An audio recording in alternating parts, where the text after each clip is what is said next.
Hello, I'm Tom Bailey, and in today's Speaker Stories episode from Succeed Through Speaking, I'll be getting to know Nathan Littleton, who is a marketer, professional speaker, and author who specializes in helping businesses to grow by attracting and winning more customers. So, Nathan, hello, and a very warm welcome to today's episode. Hey, Tom, it's great to be with you. Thank you. Thank you so much. And just out of interest, whereabouts in the world are you right now? I'm in the UK, somewhere dead near the middle of the UK. So I'm in Solihull, just near Birmingham. Excellent. Very close to myself then. What a wonderful part of the world we live in. Yeah. Great. Well, thank you so much. And I just want to just share a little bit more about you before we do get started, just to give that context. So Nathan started his first business at the age of just 12. And since then, he's made it his mission to give businesses the insights and tools to take their marketing campaigns from good to great. I know that Nathan is also an in-demand conference speaker and is also the national president-elect of the Professional Speaking Association UK and Ireland, which is all very fitting, as the purpose of today's episode is to find out all about Nathan's journey with public speaking. And to kick things off, Nathan, I really just want to ask you the first question, which is, when you think of the title Succeed Through Speaking, what does it make you think of? Do you think that speaking is a part of success in life and in business? Well, I think for some people, it is certainly just actually getting onto a stage can be such a difficult thing for people that being able to get onto a stage, if they can do it and they can feel that they've done a good job, that is success. But success in speaking can mean a lot of things to so many people. I think it means success if you've been able to get your message across to your audience in the way that you want to, but in such a way that it makes a difference to them, that they go away, they leave the room, they leave the virtual room, as we've been over the last couple of years, and they do something different, either in their life, in their business, or whatever your purpose is for being on that stage in the first place. And I think if you use speaking as part of your business, then it should serve your business, either as a marketing tool, as a product where you are paid to speak, or just to get a message across because you have a cause or something that you care deeply about. Yeah, great answer. And you mentioned a few times then about adding that value into the room and giving great insights to the people that are listening. So when you think of your career today and your business successes, how important do you think public speaking has been to help you on that journey? Well, particularly over the last few years, it's been a huge part of my business and, to be honest, a huge part of my life. But if I think back to when I'd first started my business and maybe a few years after that, speaking was a way for me to make sales, to be honest. Yeah. I remember someone telling me, a business coach that I was working with at the time, if you can deliver 30, 40 minutes of great value, great educational content from the stage, you're in a position then to be able to position a product or a service that's relevant to what you've said. You've got a captive audience where they've had a taster, they've had a test drive of what you can offer, and then they'll be interested in a product or service that you can offer them. And that was certainly true. And it did develop from there into something different, but that was certainly the starting point. Absolutely. Yeah. And people talk about, serve before selling. And that's exactly what you're doing. You're adding lots of value. You're giving great content in 40 minutes, building that know, like, and trust factor. And we talk as well about the difference between one-to-one sales versus one-to-many. You can really leverage your time when you're speaking in front of a big audience and really get that message out there. So yeah, I completely agree with all of that. I'm in two minds, if I'm honest, really, about where I'm at with selling from stage right now. And I think it's because, and I say this as someone who has sold from stage many times, a number of years ago.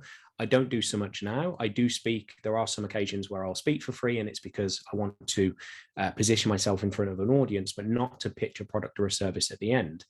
And the reason I'm in two minds about it is because I think it changes the focus of the presentation. So if your aim for being on stage is to deliver a message and get someone to do something different, that's different to having a purpose on stage where you want to deliver content purely with the view that they're going to buy something at the end of it. So it does sort of leave a bad taste in the mouth there. I know it can be done ethically. I know it can be done well. I think I'm just still sitting on the fence with that one. Really, really interesting. And, we have seen potentially the overuse of selling from the stage. You come to this free conference where there's 8 great keynote speakers, but in reality, it's 8 pitches. And you go home with an empty wallet in a lot of cases. Yeah, that can be it. Yeah. Awesome. Well, thank you so much for sharing that. So I guess we're talking about where you are today. Let's take a little look backwards and right to the very beginning. Maybe not when you were 12 working on your businesses from your bedroom, but what's your earliest memory of having to stand up and deliver a presentation And how did it go? So my earliest memory was a business presentation. It's where I'd been asked to introduce myself at a networking event, but as part of introducing myself, if you could deliver a little bit of value, if you could share a tip with the other people in the room, then that would be great too. And I remember being pretty scared, if I'm honest.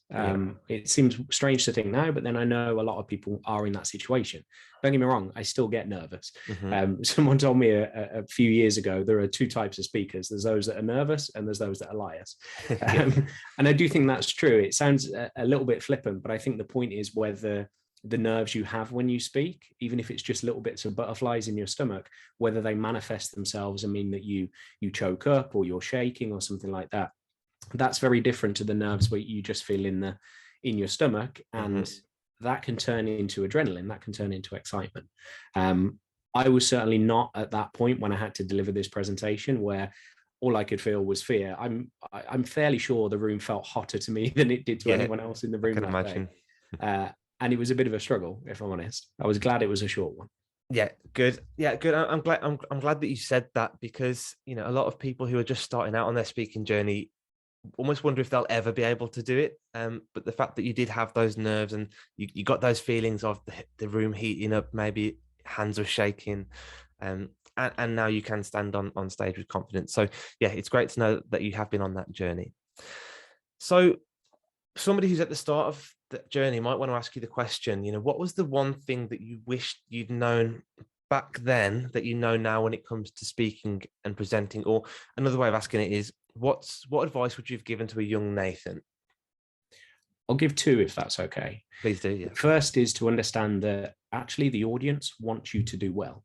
The reason they're sat in that audience at that time is because they want to learn something from you. They want to hear something from you that's going to make them do something different when they leave. Actually, if you flip the mindset that everyone's watching you and everyone wants you to fail into everyone wants you to do well, they want to learn from you, all of a sudden your whole body posture can change. And the other one would be to just take 2 seconds before you open your mouth to breathe, to just pause, take the room in, and then all of a sudden you're not talking on half a breath, because that's where the nerves really do start to manifest themselves, is where you haven't taken that breath and you've only got that little bit left to get your first sentence out. And then you're playing catch up all the way through. I love that. And, your body's already in a position, if you've got that fear whereby it's taking sharp breaths anyway. So you might as well give yourself that, big gasp of oxygen, fuel the body, fuel the mind, ready to get started. Yeah. Thank you so much. Two great pieces of advice. So along your journey, clearly you've delivered lots of presentations since then. Do you have any big speaking failures that stand out? Anything where things just went wrong? Yeah, I can think of one in particular that I wouldn't even call speaking. It was actually a very brief foray into stand-up comedy, but the principles still apply. I was standing on stage, I was delivering something that I wanted the audience to take something from, and in this case it happened to be laughs. And I think the slight difference with stand-up comedy is that every word really counts. So I don't encourage people when they're speaking to learn a script off by heart. I think you need a structure. I think you need to know your opening lines and your closing lines. But the bit in the middle, I think you just need an idea of where you're going with it and where you want the path to take them. But with stand-up comedy, because every word counts, I think you do need to learn it by script. I think you do need to learn every word and every beat. And the issue with that when it came to one stand-up comedy thing that I did was that I forgot my position. And because it was dead scripted, because it was word for word, because I'd forgotten where I was, I then didn't know where to pick it up. So there was this really awkward pause, this really strange moment where the audience were willing me to do well. It was a friendly audience, but also I didn't know where I was going to go with it. And the only way I could do it, and I could see why this would make logical sense, was to actually repeat the sentence I said before to see if I could find the rhythm with it again. And that is what happened. But I felt so embarrassed by it. Yeah. And actually, when I spoke to people afterwards, did they really notice? I mean, they might have noticed, but did they think it was as big an issue as I did in my head? No, of course not. Yeah, we blow things out of proportion when all eyes are on us and we're embarrassed, or we feel like people are judging us. Yeah, it just explodes, doesn't it? So yeah, great to know you've been through that.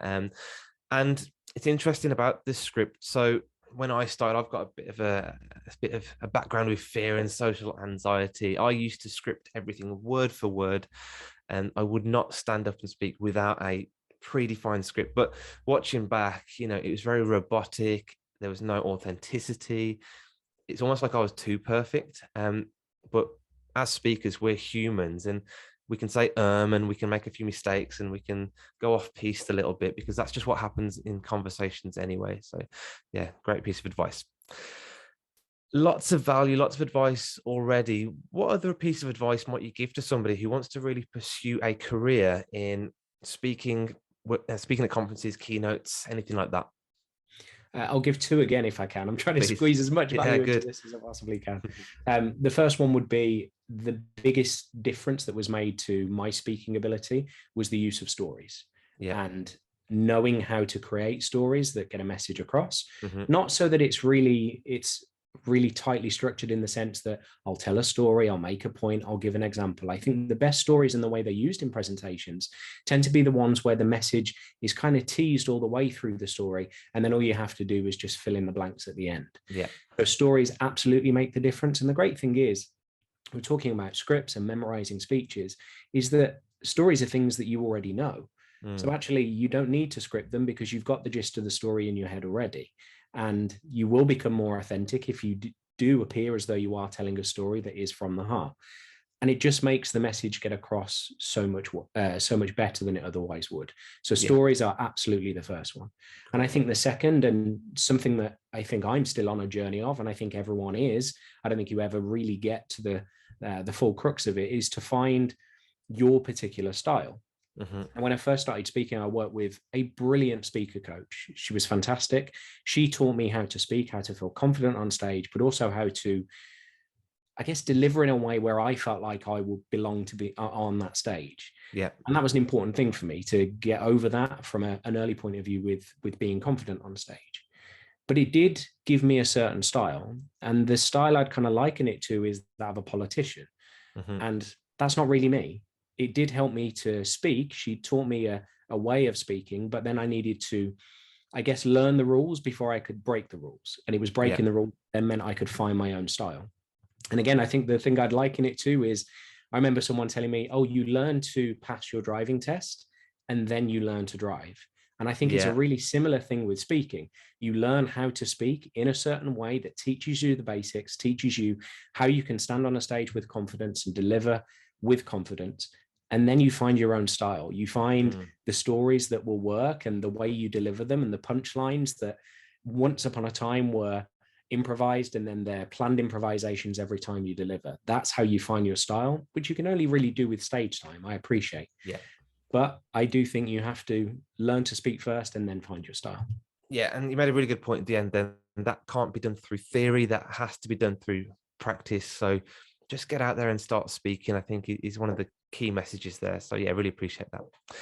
And when you think back along your journey, other than having a coach, have there been any other key resources that have really helped you along the way to develop and learn and grow as a speaker? Yeah, so you mentioned at the start, I'm national president-elect of the Professional Speaking Association. Yeah, I've been a member for 7 or 8 years now. I've been a fellow of the association for 4 of those. And it has been probably the biggest difference maker in terms of my speaking business, but also my speaking ability, because I'm surrounded by like-minded people who have, in many cases, been there and done it before me, who understand what it's like to stand on a stage, who understand what it's like to deliver a presentation where you want to get value across. But I think more importantly than that, they understand what it is to run a speaking business. Yeah. There are plenty of places out there where you can go and get stage time. You can learn the craft of speaking, the likes of Toastmasters and speaking clubs all around the country and all around the world. I think running a speaking business, doing it as a professional thing, is a slightly different thing. It's a slightly different discipline. And I think having people around me that already understood that and could help me, could teach me the things that I needed to know, that was hugely beneficial. And I've been in the association for a number of years, obviously now on the board and becoming president-elect. I'm still learning. Every single day I'm learning from other people that are there, both people who have been in the association for years and people who are coming through just now. And I think it's wonderful. Yeah, incredible. And that's exactly what I did with the speaking club side of it. I'd spent 2 years reading books on public speaking, presenting, and realized I still haven't actually done any speaking. So went down to my local speakers club, and just being in a room full of supportive, friendly people who are just willing you to get up there and do it, was critical for me, and it really helped me get over my fear of public speaking. So absolutely one to look into. And a couple more questions. I think one is quite topical right now, and we're just coming out of a global pandemic. A lot of us were at home. A lot of conferences, events, workshops were shut down. And how did you personally transition during this period from a speaker to potentially a virtual speaker? Well, it was an interesting one because just before the pandemic struck, I was already in a bit of a transition period. Mm-hmm. And that's because most of my speaking has been around email marketing and marketing for smaller businesses. Yeah. And I was mindful of the fact I wanted to break into, for want of a better phrase, the corporate speaking space. So the kind of conferences that I wanted to speak at weren't necessarily looking for an email marketing speaker. Mm-hmm. I'd been recommended because they were looking for a marketing speaker and they said, hey, maybe give Nathan a try. But no one was going out there necessarily looking for an email marketing speaker. The number of those events wasn't really there. So I wanted to find something that would be more suitable, something that was a bit higher level. And I created a concept called credibility marketing. And I was just starting to deliver that. And then the pandemic struck. Yeah. And at that point, it wasn't something that I really felt fitted to the online space. It wasn't something that I wanted to deliver as a keynote over 40 minutes to a room full of pictures on Zoom. It wasn't really the thing I wanted to do. Yeah. So with that, I decided to stick to what I knew. I kept delivering the email marketing stuff. I changed things. I was offering my own open programs. So rather than obviously just delivering a presentation and getting people to take something from it and do something different, there were more interactive experiences where I would hold their hands through a process of creating a lead magnet or sending their first email newsletter, for example. Nice. And they're the ones that are really enjoyable because I think people did have Zoom fatigue. I think just watching a presentation for 40 minutes wasn't quite doing it for people in the way that it once had when it's just on Zoom. And yeah, these interactive experiences are the thing that I think carried me through. Business was a struggle at the start. I did lose clients, obviously lost all the events at my diary, but like everybody else, and I applaud anyone who did, just adapted, sold my way out of things in many cases and just adapted. Yeah. Yeah, had to pivot, had to adapt. And yeah, I love the fact that you'd found a creative way to still make it engaging, still make it collaborative, even though we were just sat at home on our Zoom workshops. Yeah. Great, excellent. And I think we've hinted at it, but what's next in terms of events? Are people going to go back into these huge conference centers? Is it going to be blended? Where do you see the world going in terms of opportunities for speakers and how they'll be interacting with their audiences? It is really interesting to see. I think there will be an expectation that hybrid forms should be offered, that big conferences in particular, for those people who perhaps can't make it for the full event or simply don't want to because they're now accustomed to the fact that they can watch a conference online and they're quite happy with that. I think there will be an expectation that hybrid should be offered. Yeah. But also there are so many people who want to be back in rooms with people. They want to be shaking hands. They want to be seeing the whites of someone's eyes rather than just a computer screen. So I don't think live events are going away anytime soon. I think it will be hundreds of years, maybe when we're on interactive holograms that are with you, before we get to the point that live events will disappear. And I couldn't be happier with that. You know, I had my first event back in the room after the pandemic in the middle of last year. And it made me realize just how much more I enjoy being on a stage than I do delivering in front of a computer screen and a camera. Yeah. For me, for the audience, everything felt better. And I think the more we can embrace that and get people comfortable to getting back in the room, I think the better. Absolutely. And I think it's some of the conversations that happen in between the sessions and the workshops that you really get a lot of the value and the nuggets of information. So absolutely agree with that. So very, very last question from me. Where can our listeners or our audience connect with you online if they want to find out more about your business, what you do, and how you can help them with their marketing as well? Well, the best place to connect with me is probably through my website, nathanlittleton.co.uk, or through LinkedIn. There are loads of free resources on my website as well if you wanted to find out how to use email marketing within your business, how you can get higher open rates from your emails. There's all that good stuff there. And do you know what? Let me know that you heard of me through the podcast, and I'd love to connect and chat with you. Absolutely. I'll drop all of those links into the show notes. People can just click on those and dive right in. So, Nathan, thank you so much again for your time today. I really appreciate you coming along and sharing such great value with our audience. Hey, it's great to chat. Thank you very much.